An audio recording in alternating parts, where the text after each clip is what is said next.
and I showed a couple pictures of what we've done. And I take him out on a trip, first trip ever, when Dwayne was there. Actually, Dwayne Archie was with us. Thank you. And he put on this yellow highlighter-looking lure. And I fish North Jersey. He's from Cape May. Everybody on the boat looked at him, didn't know what the hell he was doing, and started shaking their heads. And he caught a big striper on it. And the look on his face was of such glee. And that was almost 10 years ago, and I've been stuck with him ever since. But in all honesty, and I'm saying this from everybody, as far as line officers and supervisors, directors, whoever, when you made deputy, everybody was so happy for you. Yes. Anytime you come down forward, when you would come walking by and you start talking to Fosh's about some guy that they knew from 1963, who went to Newman, and you all had the same teacher, so I don't know how that's humanly possible, by the way. How old these teachers are, 150. But all I know is that we're all going to miss you every single day. And you have become the senile Italian father I never asked for. But I'm damn proud to have met you. Enjoy yourself.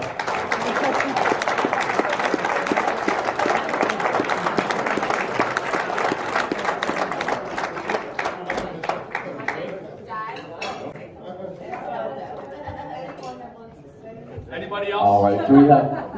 Oh, before the guest or the man of honor here. Does anyone else have something to say? Any stories? Anything at all? He did it all for the whole team. He got it covered? Yes. All right. All right. So without further ado, the reason why we're all here, let's give it together for Vince. Come on up here. Lots of fishing in your future, huh? Lots of fishing.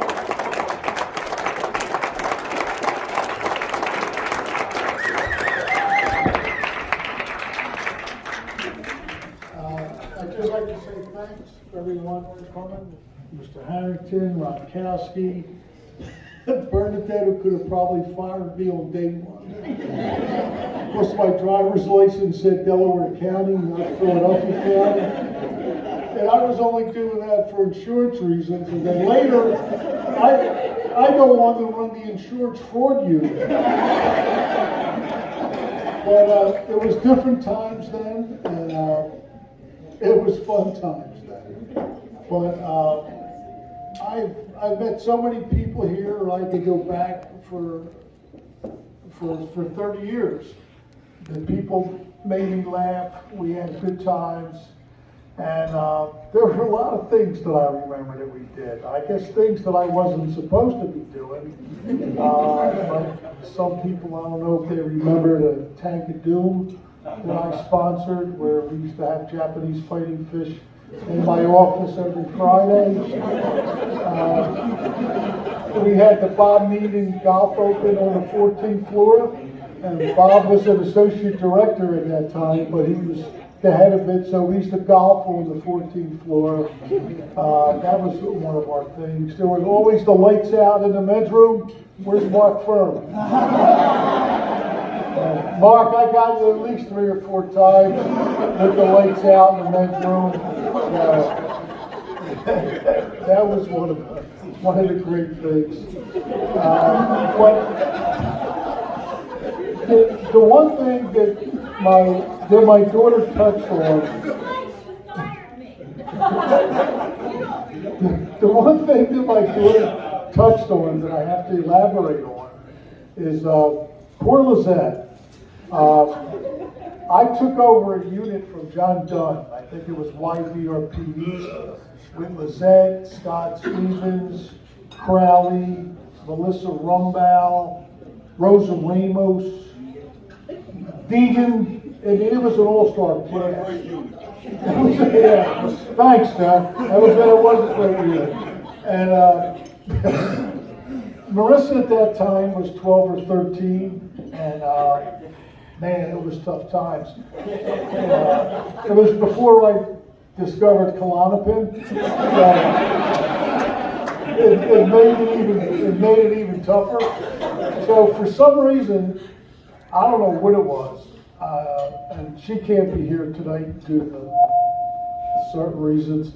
And I would blast her for like no reason at all, man. She would like roll her eyes at me all the time.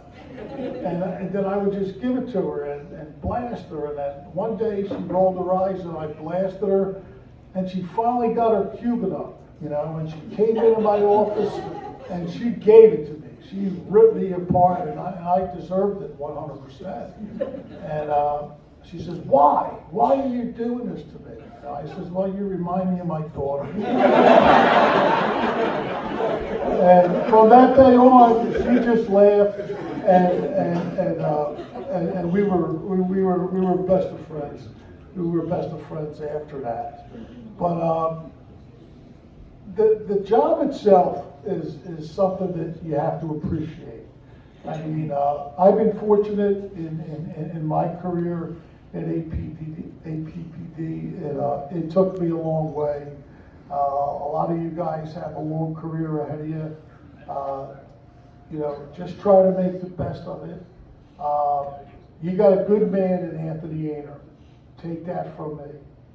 You have a very good man as your chief. You got a new deputy. She'll be fine. She'll take some time to set in. But as your leader, you have a good man in Anthony Ainer, and respect that. And he couldn't be here today. I'm not going to get into why he couldn't, but it's he's up against it right now. Okay, but the other thing I want to mention is, you know, it's a job sometimes we take for granted. You know, and you know, we come into the office and we do our thing and this and that, but it's a job that will put you in harm's way.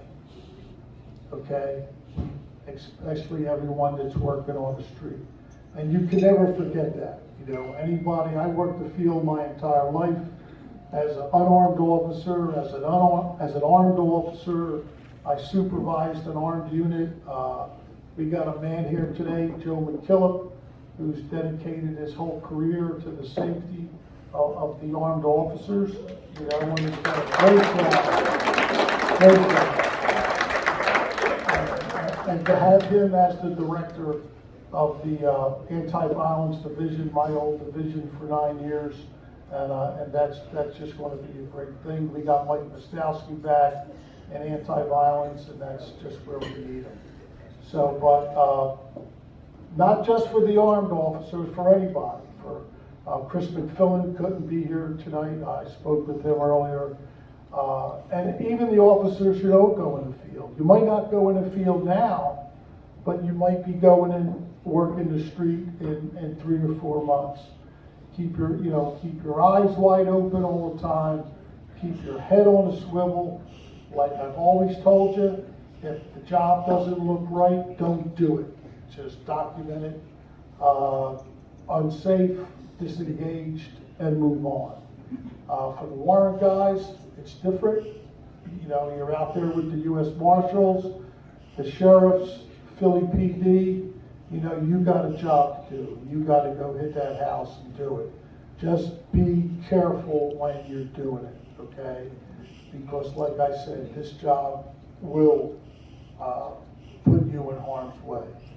And most of all, the one thing that I've always tried to stress as a supervisor, as a director, or as a deputy, it's always family first. You know, you take care of your families, you know, and that's the main thing here, you know.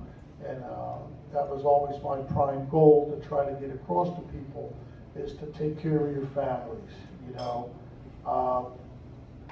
In my opinion, it's ahead of your job, okay? But I want to thank you all for being here. I want to thank my wife for putting up with my nonsense.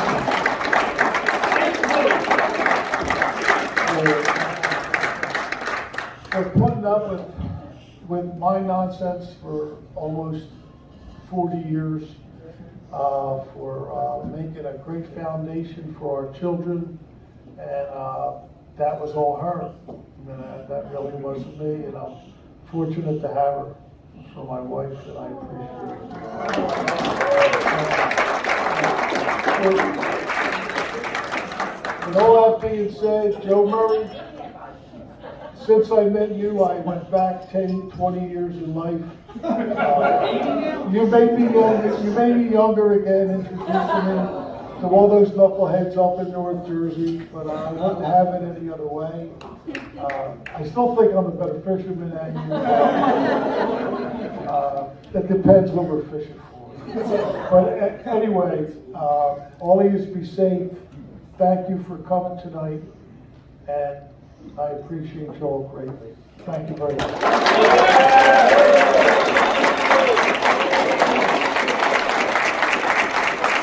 What we're going to do, well, since we got this guy, we kind of, there you go, stand up, there you go. Take it in, Vince, come on in here. Come on out here, take it in. Big round of applause once again, while we're all here. We're going to get a group photo right now, actually. Vince, I need you to have a seat. I need everyone to grab their drinks, gather around Vince. We're going to get everyone in his picture right now. Come on out here. Join me out there on the dance floor right next to Vince. Face forward, actually face that way, face the back wall. Everybody, come on in. Come on in, out of your seat. Grab your drink, come on out here. Join us here. We're going to take a big group photo right now. Come on. Big group photo. But I need everybody out here.